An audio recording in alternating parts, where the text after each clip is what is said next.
Hey, what's going on, everyone? Thank you for tuning in and checking out the video.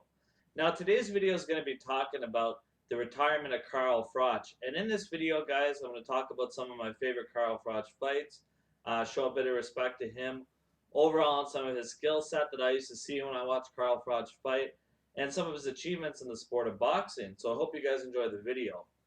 Now, let's look at Carl Froch. Carl Froch was a fighter who retired with a record of 33 victories and 2 defeats. His only 2 losses came against Andre Ward and Mikhail Kessler.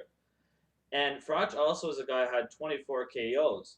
So this is a guy, when you look at his skill set, is a fighter who possesses power, had an excellent chin, tons of heart. He was a guy who really was not afraid to fight any kind of competition. He was a guy who was willing to take on the best in the world. And he was a guy with an extremely well-conditioned fighter. This is a guy who just wanted to win more than other fighters did. He had another gear to him.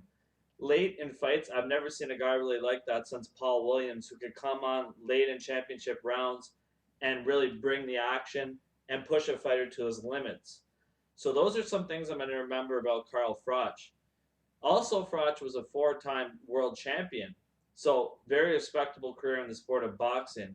Now, some memorable fights that I want to speak to you guys about are his first fight with Lucien Boutet.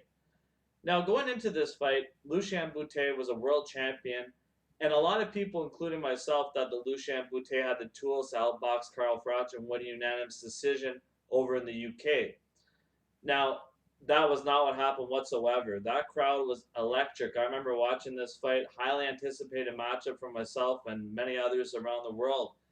Carl Froch in the 3rd round came out, got Lucien Boutet on the ropes, and started unloading left-right combinations on him, using uppercuts, using his right hand, using really a variety of weapons against Lucien Boutet.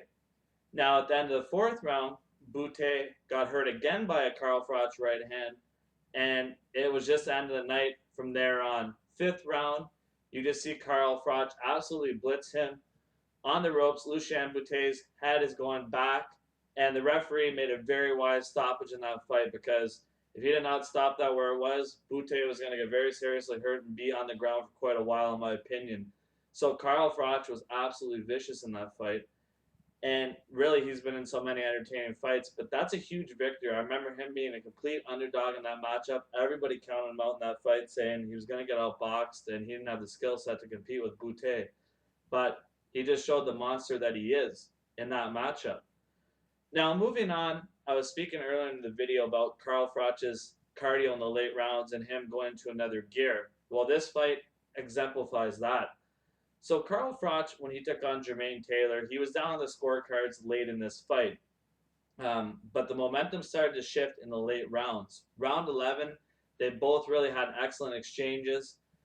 And in the 12th round, Carl Froch just hurt Jermaine Taylor, was all over him. You'll see some exchanges on the ropes where he's landing left-right combinations.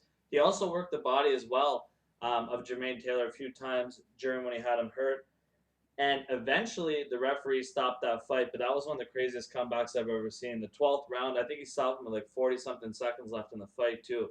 Froch was just blitzing him, absolutely being really aggressive, and he tired out Jermaine Taylor in that fight, and he wanted that fight more than Jermaine Taylor did. Another vintage Carl Froch sighting in his career.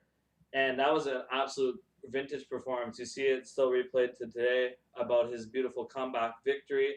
And Froch with that power, man, he gets down the ropes, and if you don't move out of the way and you can't get away from him, he's extremely hard to defeat when he has you pinned down. Now, the last fight I'm going to talk about in the career of Carl Froch shouldn't be a surprise to too many. Talking about his 80,000 fight at Wembley Stadium. So this fight, absolute electric atmosphere. You had, of course, when him and George Groves fought each other in the first fight, very controversial stoppage late in the fight. My opinion, George Groves was winning that fight. A lot of people thought that as well. The referee did a very bad call. Ultimately, it led to a grudge match. The second fight, completely hyped up, and as you can see behind me, 80,000 pumped up people.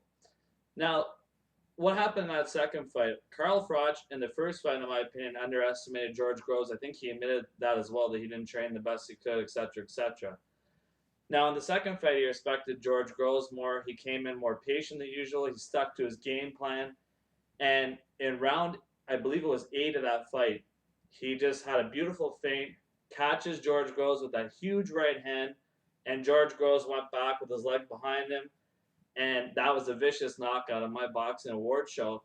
I had the knockout of the year and part of the event of the year, in my opinion. So that was absolutely outstanding. And for me, that's a great way to go out. The way he finished a rival off like George Groves in the fashion he did so, right off high in the sunset.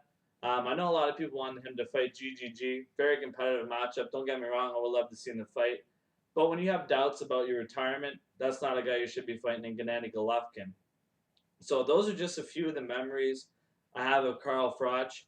Um, Excellent fighter. I can't say enough about how exciting his fights were, the warrior spirit that he has shown in his career, and I wish him all the best. This is a guy who is winning inside the ring and outside the ring as well, if you know what I mean.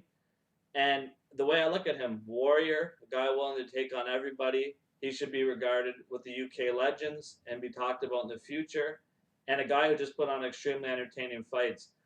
Also, he didn't have the best boxing skills. He had that nice long jab, but a lot of guys were better technical boxers than him, but he just had the will and the conditioning, and he just turned up to a different level. He was a guy whose competitive spirit was like I've never seen.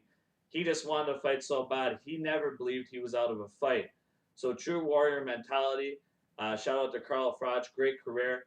And now somebody's got to step up in the UK and become the next Carl Froch, a warrior type of fighter. Um, I'd like to hear from the UK fans as well. Like, who's the most popular fighter? Would you guys say down there? Is it Kell Brook? Is it Amir Khan? Like, I'd be guessing Amir Khan, but it'd be interesting to hear from you guys. Also, guys, leave your favorite Carl Froch memories on the comment section below. Once again, I appreciate it, guys, and all the best to Carl Froch in retirement. Thank you very much for tuning into the video.